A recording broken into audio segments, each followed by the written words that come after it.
Hello. Hello, hello. How are you? I'm good, thanks. How are you? I'm good, thank you. Hi, Uh, hi. Hey, we've got a guest presenter with us today. Just refused today. The more the merrier. How are you, though? Mm. I'm well, thank you. Yeah. I'm living, I'm alive, right? So that's what counts. When someone says that, kunendaba, yabo? There's always, there's always indaba. Yeah, for sure, for sure. Mm. Anyway, Kefilwe, thank you for availing yourself and giving of your time for this conversation. So, you see, this guy, I trained him what not to do, and he's already doing what he was not supposed to do. um, Thanks again, but I think for the benefit of our audience, our guests, wherever they are, we've got a few people that have joined so far. Can you tell us who is Kefilwe? Kiman, Kefilwe. The day we get rid of that question on earth. Yeah, it's not going anywhere. Yay. Okay, who's Kefilwe? So basically, Kefilwe is a very young lady, very, very young. That's a fact that's always surprising to many people when I tell them my age. It's a Mm-hmm. very young woman um, who leads a very simple life, right? Very bubbly, very curious, an individual who thrills under constantly changing environments, um, yeah, I thrill under constantly changing environments. I love entrepreneurship. I love anything that has to do with small businesses. I love everything that has to do with fitness and being healthy. And Mm, just really, my biggest focus is about constantly growing and developing as an individual, right? And yeah, yeah, self ownership and owning your things and creating your own things. That's yes, a lot of who I am and what I focus on and what I thrive yes, on. Just being able to grow myself, to develop myself in all areas of my life and yes, constantly challenging myself to do better, and then also challenging others to constantly do better and improve their lives. So yeah, that's yeah. who I am. I'm a very talkative person, I'm very Mm, loud at times.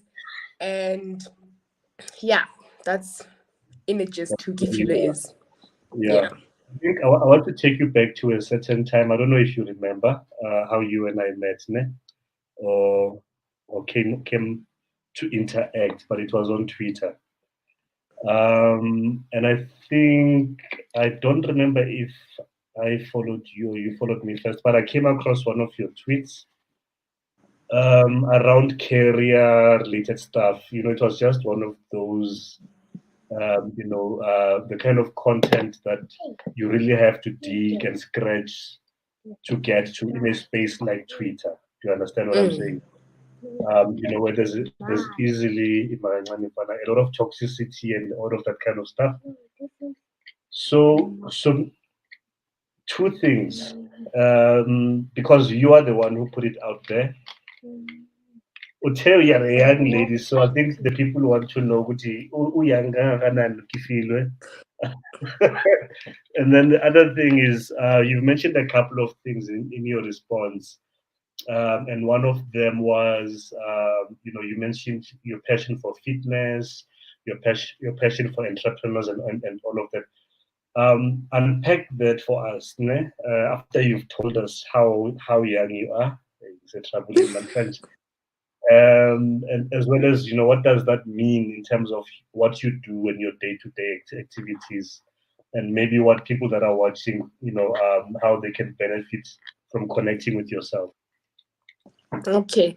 Here they Yeah. say a lady doesn't tell her age, guys, but I get to I watch will do this but yeah. because it's also very inspirational, because I also Yeah. sometimes get shocked at my own age and just, with everything that I get to do and the opportunities that have come my way. And I'm just really, really blessed. So I'm 24 years old, going into 25 in September. Sure. Right? Yes. I'm not saying I'm Oprah. I'm not saying I'm Michelle Obama. But I just really, really feel blessed that at this age, I've been able to grasp what my purpose is, what my passion is, and what work really, really fulfills me. And just being given the opportunity to be able to do that. Because we take for granted that it's not everybody who has a choice to become who they want to become or to live the kind of life that they want to live because of many other pressures, can be social pressures, can be family pressures or responsibilities.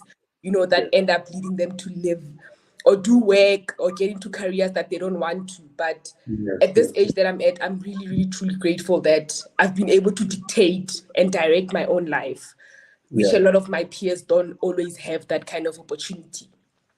So unpacking entrepreneurship, being in the fitness space, and honestly, when I realized certain things about me, I realized that we often take for granted that what I might know, somebody else doesn't know. We often take for granted that what I'm good at or what comes natural to me doesn't come natural to other people. You understand?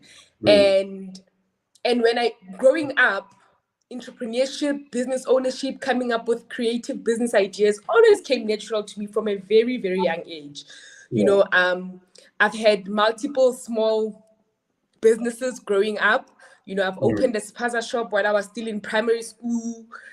I've opened a modeling agency. I've opened a tutoring after school care. I was very young at that age.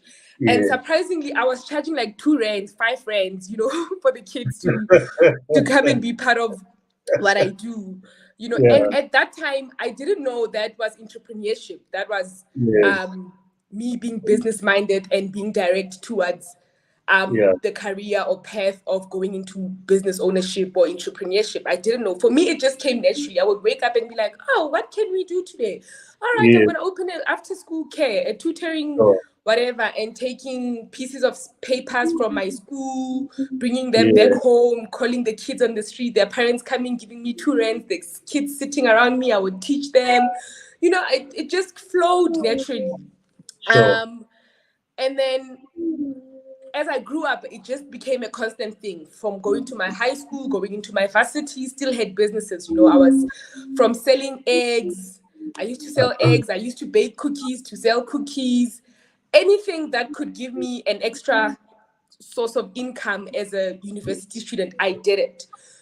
And that's also where fitness came from, because I used to be naturally athletic and I used to keep active to a point where people would start noticing that and then asking me to help them also do the same.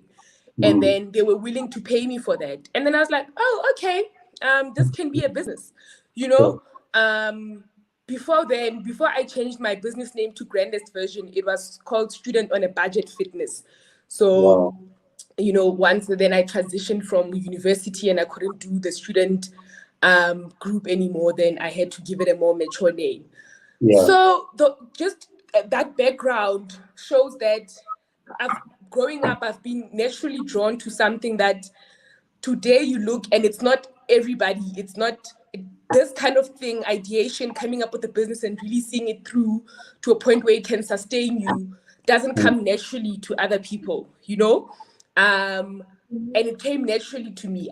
Then I started being very resourceful. Being resourceful is another talent or skill of mine, and grasping things very easily, knowing if I want to do this, how do I get it? Quickly, I would get that, I would get that resource, I would get that network, I would get that. And then I was like, I can actually teach people how to not be like me, but build that kind of mentality and that kind of, creativity can be taught, entrepreneurship can be taught, growing a business acumen can be taught. That's truly what I believe, especially if a person has a passion for it, the skill can be taught, you understand? So I was like, I can do this. You know, I can show somebody else how to come up with an idea. It doesn't Yeah. necessarily mean it has to make them billions. Clearly, I'm here, it's not making me billions, but it's sustaining my lifestyle. You know, how can the next person who's struggling financially, who's struggling to find a job, also do the things that I did so that so that they can sustain themselves in the small ways that they sustain themselves. You know, so from everything, coaching people to build their businesses, to get a job, how to go about in the job industry, is all self-taught. You know, obviously I do get some formal training here and there, studying, so that I can just sort of like formalize it and really, really know my thing. But majority of it is self-taught from my personality, from my characteristics, and from my strengths, you know. And even when I coach people, particularly when they want to get a job or change their careers, I usually teach and instill confidence, you know, and I teach them how to navigate the world of careers, putting aside the qualifications that they have, because all the jobs that I've had have never had anything to do with my qualifications. It was all about me as an individual, how I'm able to articulate myself, how I'm able to speak in front of people and just own the room. So I try to teach that in my coachings, whether be it business, entrepreneurial, or career development coaching. So by people connecting with me, that's what they would be getting from me. Just being your authentic self, and if you have a passion for it, the skill can be taught, and that's how we fuse the two in coaching. Yeah. Wow, that's really dope. So I think for our benefit, right? I like to be visual, in terms of when someone tells a story. So when you tell us about your I don't know, childhood, or as you were growing up, can you take us through the geography, in terms of where that is? And then secondly, can you think of maybe a single, maybe more than one incident, or maybe a human being that you would say this is something that played a huge role in you becoming the way that do you understand what I'm saying? Like, it sounds like with every challenge that you've encountered, you become much more resilient and pressing towards, how do I find a solution, and how do I make this work for me? How can I grow from this, this situation? Where do you get that, or how was that instilled in you? Okay, so I'm from Carltonville, the mining town. People popularly know it as a mining town, but I'm from the township next to Carltonville. So Kutzong is like the township of Carltonville, right? So I grew up with my grandparents in the location, the township, but my parents were in the town, the suburbs, so to call it. So I think there's two things actually, if I think deeper, that has, maybe using the word, that has groomed me into becoming who I've become, and really just taking the path that I took, has to be my township to begin off with, right? And then secondly, it had to be my school teachers, right?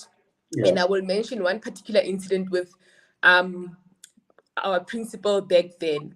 So let's start with my township where I grew up. There's really, it's a mining town.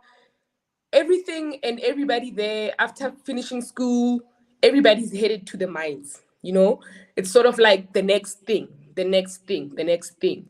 And it was very rare for people in my township, especially literally in close proximity to me, the kids around there, for them to finish school and then head to varsity, you know?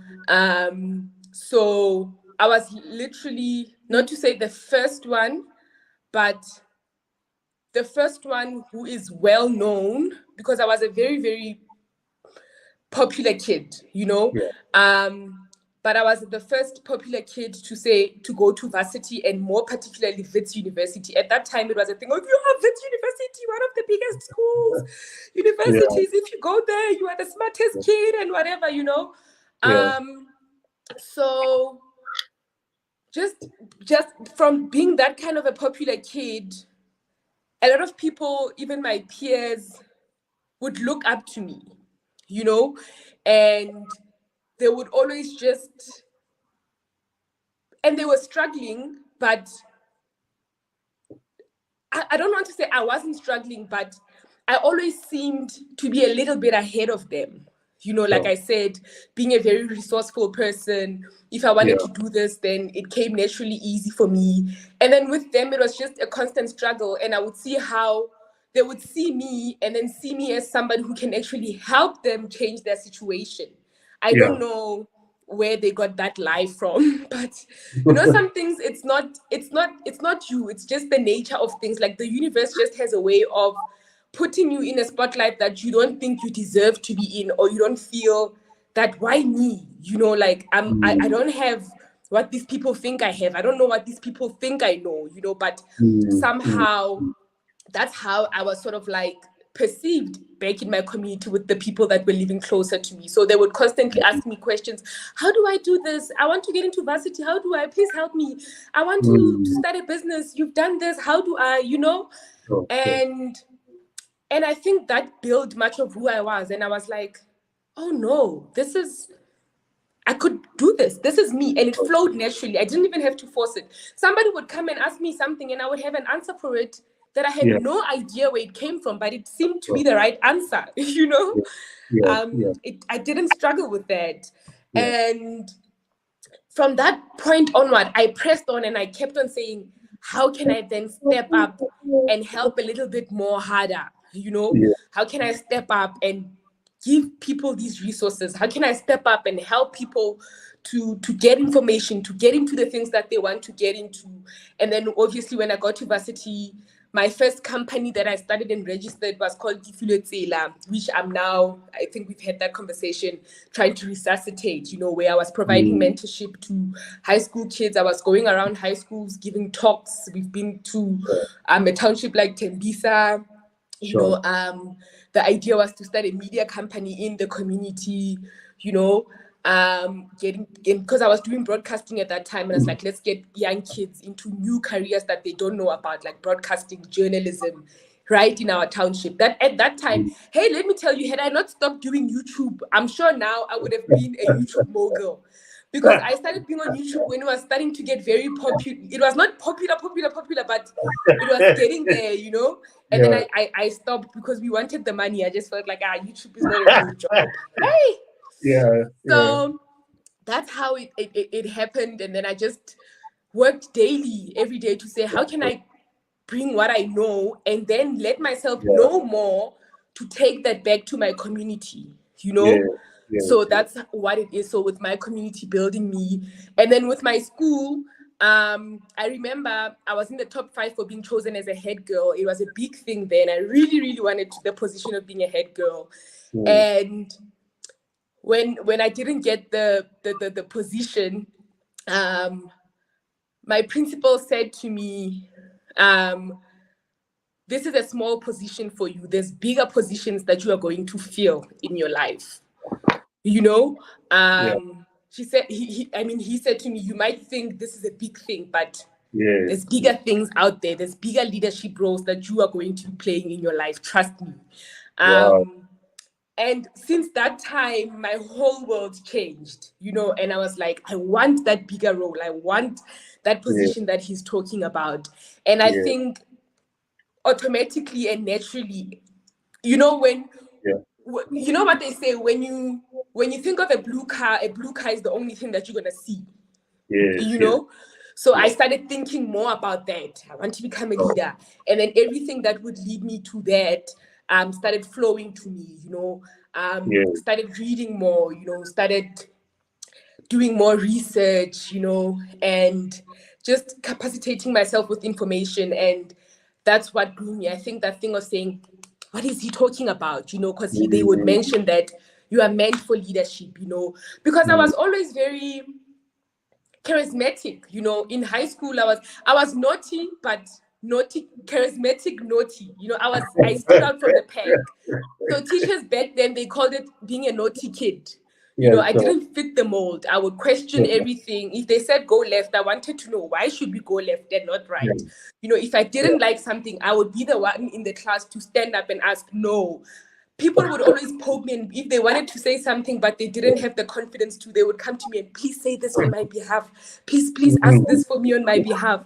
You know, so tying all of that back, Yeah, you know, because would you say that my teacher's always saying, you are meant for leadership, you're very charismatic, use that to change for the better, you know, because sure. I think I would use that to make people rebellious, you know, Yeah, because obviously coming from a school where it's like two races, two you know, different languages being spoken, you know, that sure. story, you know, I was just always fighting that. But Yeah. when they said rather use this energy, channel it to change your peers, you're a leader, look at how you can get these people to listen to you and do what you say. How Mm. about they listen to you and you get them to do positive things? And since that time, I took the baton and I ran with it, and I'm here. Yeah, powerful. Wow, that's an inspiring story. I'm sure I'm not the first person to say you should write a book also. Actually, you are. You are. Am I? Well, seriously, I think, and the great thing, one of the things you've touched on is the position of influence that people like teachers, have in our lives as kids can never be underestimated. Um, so I think I want us to segue into um, what you do in terms of Ujimisana, and that kind of stuff. I mean, I've got this pot belly. This guy busy, guys, and we had a deal. We had a pact that but that went out the window like as soon as he saw your face. Alunamda, no, no. Anyway, so tell us about your passion as well as your business when it comes to fitness, how that works. If I want to get in touch with you or to procure, that word, it sounds so very corporate, to procure your services, how does it work? What's the benefit for me? You seem like a very nice person. Would you like go nice guy, or are you like, hey, it's a boot camp, yeah, no, no. Not even. Yeah, I think now that you've mentioned that, the one thing that makes me very unique is the fact that I'm the most gentle personal trainer you'll ever find out there.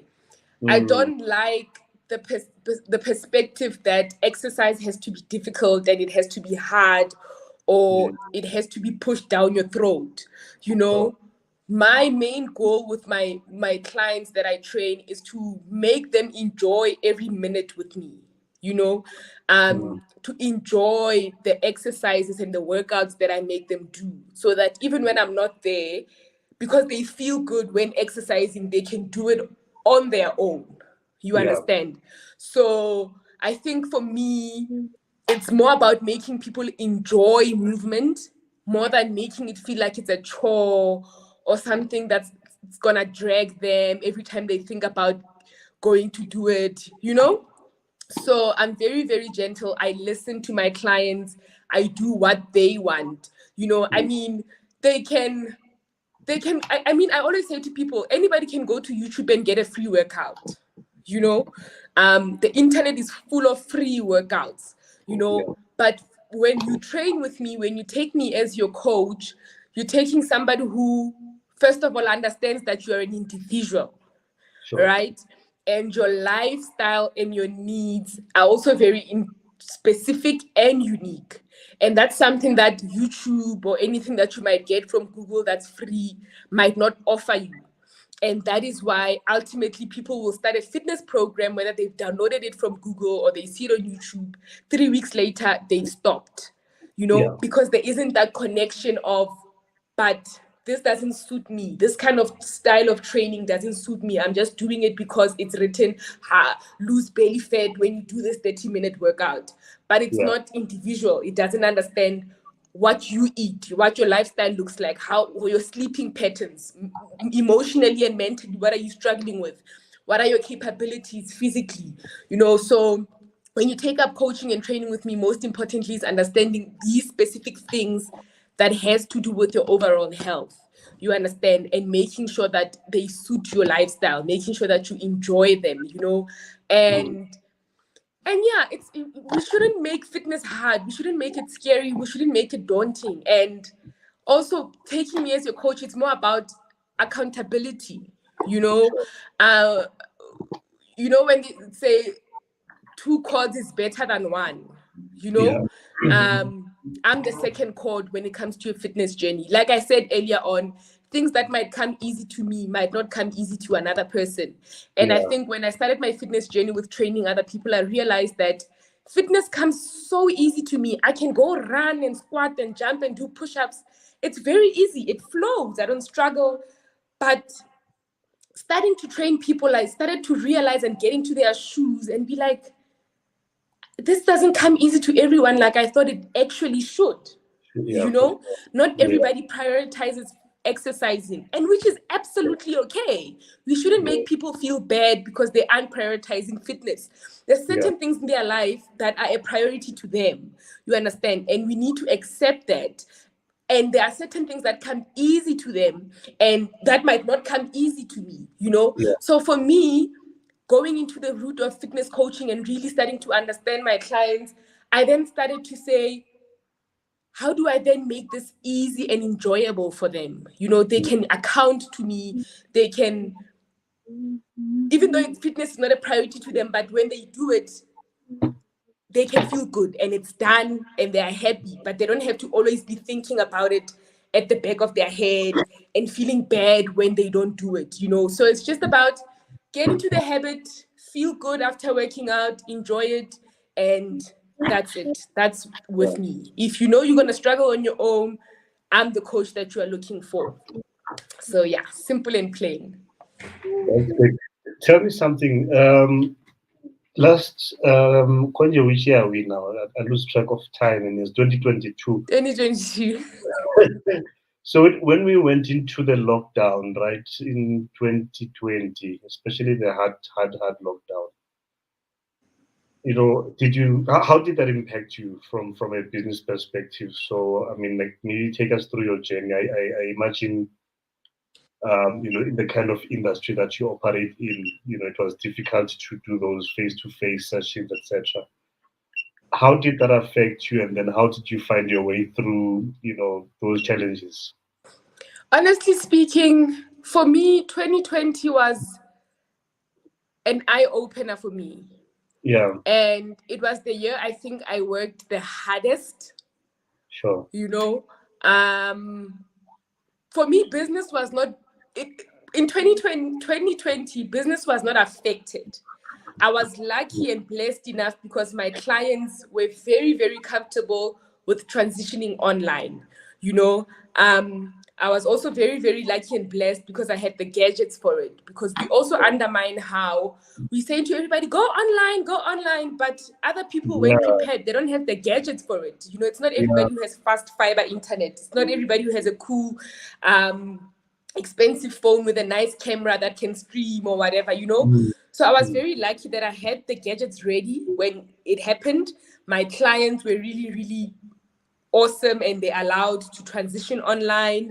They continued paying me normally as they would. I just think that I would have, my revenues would have increased, but they stayed the same. No, I'm lying. They didn't stay the same. They increased, but not at the rate that I think they would have had the lockdown not happened, right? But at the same time, there were so many things that grew and improved about my business that if COVID didn't happen, that growth wouldn't have happened as well. You understand? So for me, business was very, very positive. I worked very hard from waking up at 5, my last sessions being at 8 o'clock there at night, because now it's online. People can just pop their phone and train whenever, from doing group workouts. I did group workouts as a way to just say to people, let's just train together, socialize, since we are all isolated. It was a thing, marketed my services online. So there was lots of growth, and my work ethic as well, my discipline as well. When there's uncertainty and you push so hard because you are uncertain of what's going to happen the next day. So there's also blessings hidden behind uncertainty. You just need to shift your mind to say, how do I use this uncertainty that I have for the better?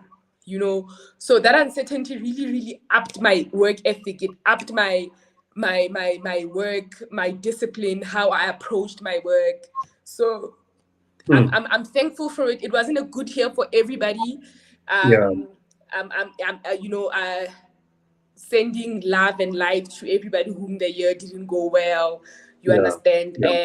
But I just want to say, always look at what came out of it. We can't change it either way. It happened, but there's always some light at the end of the tunnel that you just need to search for, that might have made you a better person, to say, but if COVID didn't happen, would I have improved, or not? So That's really awesome. So you're running a special charity, but before we go into that, who's your customer? What do they look like? Is it Mzuzukile or Alunamda, who is 6 years old or whatever? Maybe just take us through that, and then we can move on to the current special that you're running, as well as how we can get access to your special. All right. So first things first, I really, really, really love working with mothers, be it a mother who's working a full-time job, or being it a mother who's running their own small business, and also women who are also in corporate. But please get it right. I'm not limited to that. Everybody's open to come and say, please coach me. As long as our energies match and we are right for each other, But initially, I found that mothers with kids, with full-time jobs, really, really struggle at the end of the day to find time to squeeze in a little bit of a workout, So really, really being there to inspire them to do that. I love it so much. And it was not my first choice of a target audience, but the universe attracted them to me.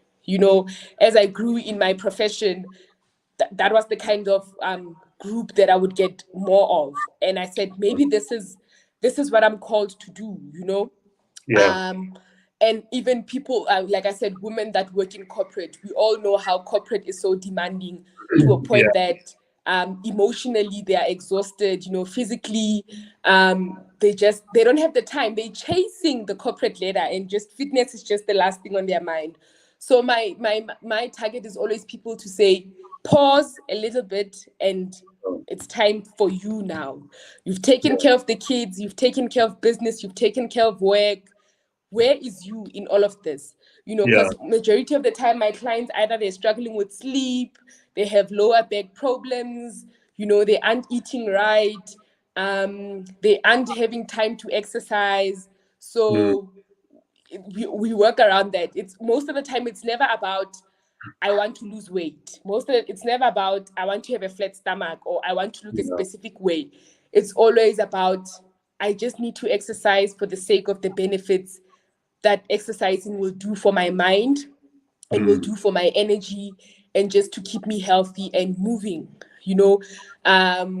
get them to be energetic. So that's the kinds of people that I work with. When somebody comes to me and the first thing they say is, I want to lose weight, I want to have a flat stomach, I'm like, we aren't made to lose weight in life, Life isn't always about losing weight. Please, please, please, please. Let's first focus on you feeling great and feeling good about yourself, and exercising just for the sake of exercise benefits for your mind, your health, your heart, and your mobility, being able to move without aches and pains, and you know, that's the most important thing for me. Wow. Mm. Sure. But mina ngifuna ukuluza weight. So I want to ask you then, how do I and maybe we should type it out here.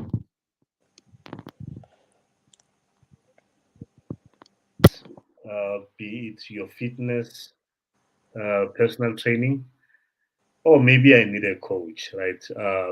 It's easy for us to think that we've got things figured out, but there's a lot of odds, ne? And we can't obviously, think of everything or whatever. Just I mean, basically, yeah, I need to if you bounce had off. it figured out, you'd be doing it. But if you aren't doing it, clearly you Yeah, don't have it figured out. that's you know, true. and that's the mistake that a lot of us make, thinking that I can do this, and then a week goes, a month goes, and you're still not doing it. You know, Mm, mm, so mm. let the So how? people who have figured it out help you to do it. If Yeah. you have financial problems, who do you go to? You go to the bank for a loan, you go and see a financial advisor. So even with your fitness, if you're struggling with your fitness, you see a trainer, you see a fitness professional. Just like when you are Mm, sick, you go to the doctor. You don't mm, go, you don't self.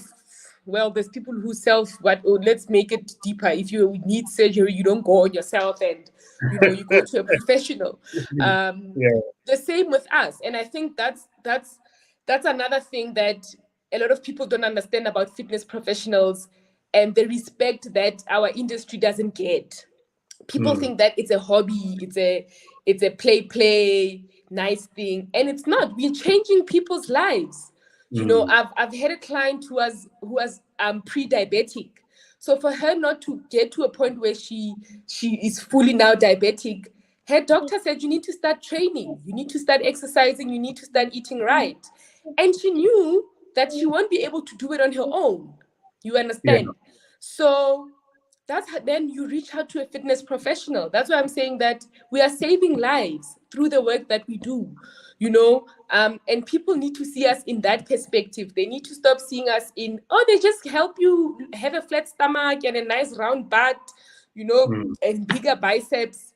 No, no, no. Yes, there are other trainers in the industry who distort our image through that, going around in their six packs, bragging and making it all look as if it's about your physique. But a true, genuine fitness professional understands it's more than that. Do you get what I'm saying? So, yeah, definitely. yeah. Yeah, that's really great. So how do I get your services? So how do I reach you? I'm everywhere. You can get me on Twitter, Yeah, Kefilwe Lekabe. You can get me on Instagram. My personal Instagram is also Kefilwe Lekabe. yeah, My business profile on Instagram, Grandest Version _lifestyle. and And that's called lifestyle. if they go on there, they'll find my email address, they'll find my cell phone numbers. Yeah. So that's what they can do. My email, cell phone numbers is on there. You can pop a DM if they want to. So yes, I'm all over. I'm not a difficult person to find. If you just type Kefilwe Lekabe, I'm on Google, guys. Google knows me. What is your website, Kefilwe? Your website at It's grandestversion.com. grandestversion.com. I must check the spelling. Eh? Yeah, it's it's Because version, not vision. it's that time of the day where I need to double check. I've got it there on the screen. Is that correct? Ne? Grandest version. I don't know. I can't see. Oh, it's, yes, I see. is that Yes. like That's correct. version? Yeah. Okay. All right. That's cool. Then you're running this special currently. How long is it valid for? For March only. For March only. Yeah. I don't believe in discounts or anything like that. Yeah. the reason why I created this discount special was really as a way of being grateful and showing gratitude. You know, too many times things go so right in our lives and you just think, how do I give back? You know, not in my own personal capacity, but from my business capacity. Sure. And I was just like, why not? People's finances, you know, petrol is going up. Hey, everything is expensive, you know. Budgets are tight, you know, everybody's just going through the most.